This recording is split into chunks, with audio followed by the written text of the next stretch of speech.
They called it just a meeting. 400 bishops, seated beneath the gold dome of St. Peter's. Candles flickering, eyes watching.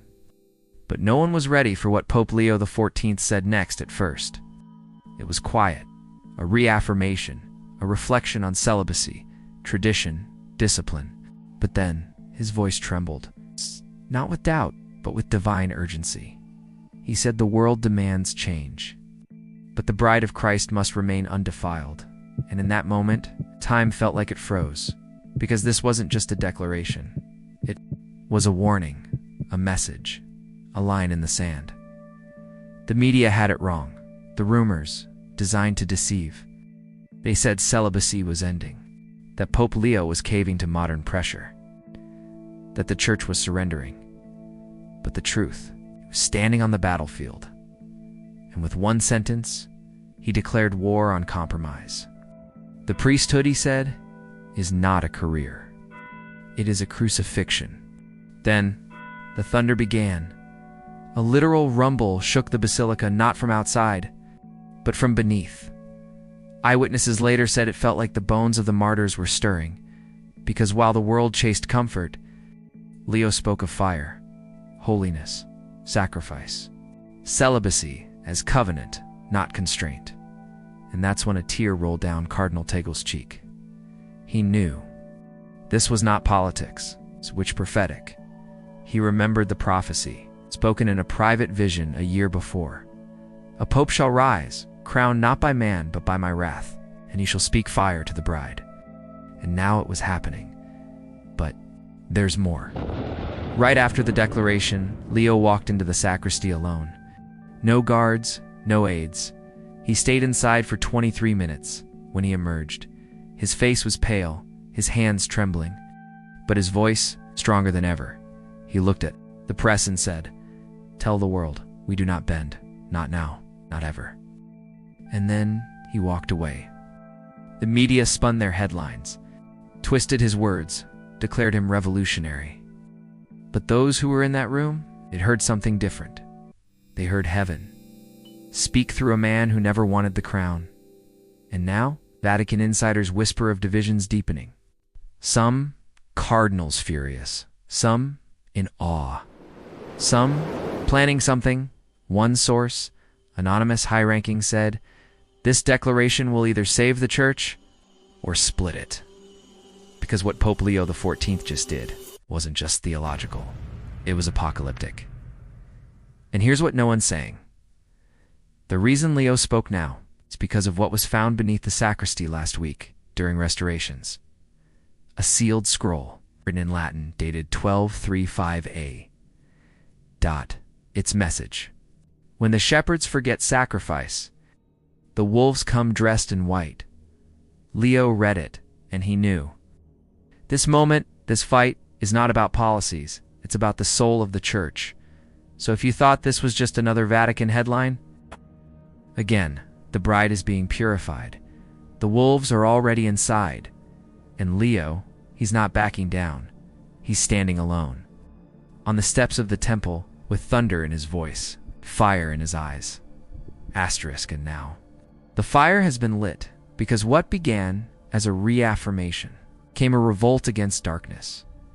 Pope Leo XIV stood not as a politician, not as a reformer, but as a man possessed by truth. And the Vatican hasn't breathed the same since. The next morning, the bells of St. Peter's rang off tempo, a sign some called mechanical error. But others knew.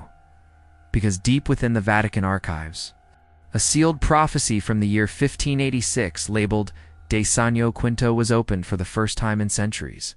Its words: in the days of the storm, a pope will reaffirm what the world despises. He will be hated, but he will not be moved. And when he speaks, thunder shall follow. And thunder followed. The Holy Father's decree on celibacy wasn't a closure, it was an opening volley. In a spiritual war already raging beneath the marble floors, a war that began not in 2025, but long ago, centuries back. When a secret faction buried beneath PayPal names and ecclesial smiles vowed to hollow out the church from within, not by attacking it, but by reshaping it, not by denying Christ, but by dethroning him silently, inch by inch, doctrine by doctrine, sacrament by sacrament, and finally, priest by priest.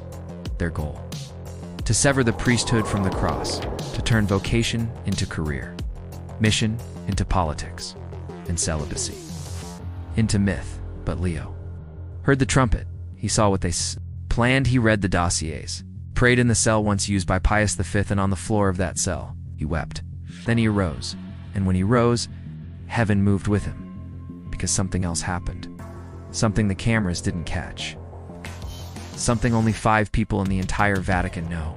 Just before his address, just before the bishops took their seats, Pope Leo XIV was handed a note. No name, no signature, just 8 words. Burned into the paper, the bride must bleed before she shines. In that moment, he understood. This declaration was never about celibacy alone. It was about loyalty. Loyalty to Christ, to the cross, to the calling that demands everything, even solitude, even martyrdom. Because this wasn't just a doctrinal defense. It was a line. It's drawn in eternity. And that's why what happened next shook the foundations of the church. 2 hours after the speech, 3 high-ranking cardinals entered the apostolic palace. They demanded a reversal. They cited declining vocations. They spoke of pastoral realism and synodal pathways. Leo said nothing for 12 minutes. Then he stood. He walked to the window overlooking St. Peter's Square, and with tears in his eyes, he said, "I would rather walk alone with Christ than govern 1,000 kingdoms without him." The room fell silent, and one of the cardinals left, resigning within the hour.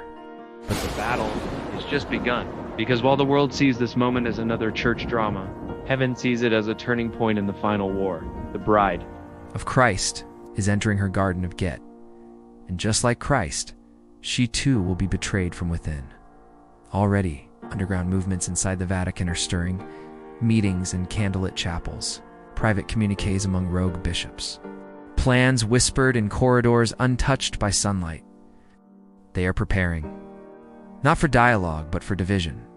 A false synod, a counterfeit gospel, a shadow pope, and the only thing standing in their way, who kneels more than he speaks, Pope Leo XIV. And now, as he prepares to visit Nicaea, the very birthplace of the Creed, insiders say he plans to invoke the ancient anathemas to declare once again that truth cannot bend, even to mercy, because mercy without truth is poison. And here's the divine twist no one expected. That scroll found beneath the sacristy, the one discovered last week, it wasn't just a prophecy. It contained a name, not of a saint, not of a pope, but of a cardinal, alive today. And next to the name, one sentence, barely legible in Latin: "He shall strike the shepherd, but the flock will not scatter." The Vatican is silent, but the Holy Father knows. He knows the betrayal is coming. He knows the pain will be public. The media will twist it. The faithful will tremble, but the bride will not fall, because what's coming is not destruction, it's purification. And just like Christ, church must pass through her passion to reach her resurrection. So now, the question isn't, will the church change? The question is, will you stand with her when she bleeds? Because the wolves are moving, the sword is drawn, and heaven is watching. But the bride is not afraid, for she was born in blood. She shall rise in glory, the end.